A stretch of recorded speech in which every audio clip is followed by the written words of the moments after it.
Replacing the EGR valve, or exhaust gas recirculation valve, is pretty straightforward, and you don't want to follow the shop manual, which will have you remove the intake first.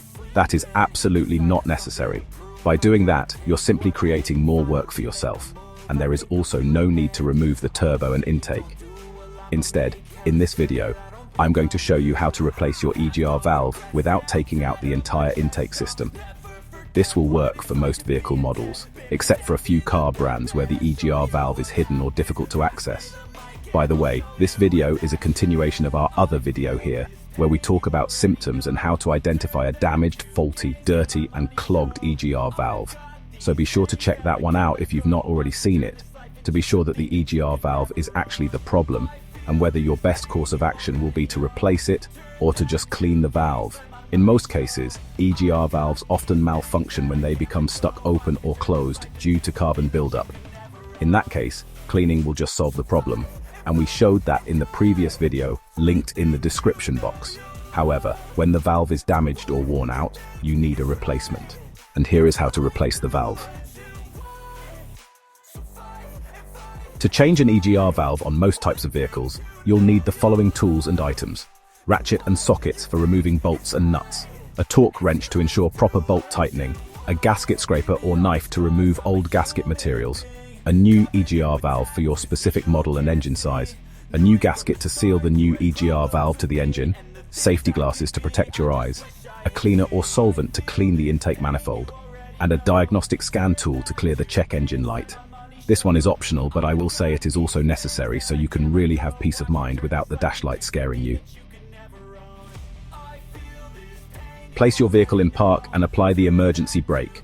Now open your car bonnet and locate the EGR valve.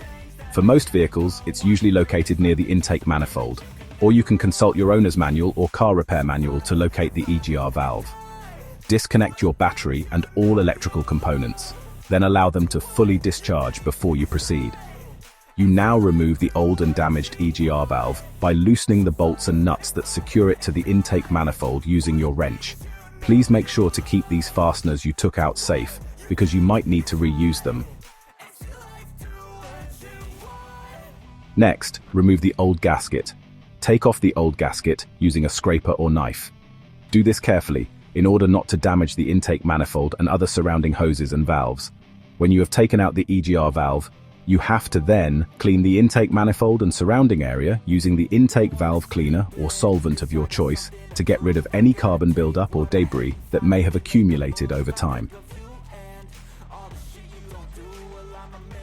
Now install the new gasket. Install the new gasket, sliding it over the studs and bolts that secured the old valve. Securely attach the new EGR valve.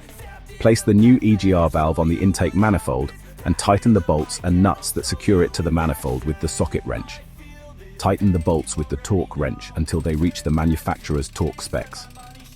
Reconnect the battery cable and turn on your engine to make sure everything is working. If you notice any dashboard lights, use the diagnostic tool to clear the error codes and reset the vehicle's computer memory. And finally, take the vehicle out for a test drive. You want to look out for any abnormalities, such as exhaust noises or a recurring check engine light after you've cleared the code. And if there is none, then you have just successfully replaced your EGR valve. If you like videos like this, be sure to check out this other video here, where we talk about the symptoms of damaged or bad control arms. I'll see you in our next video. Bye.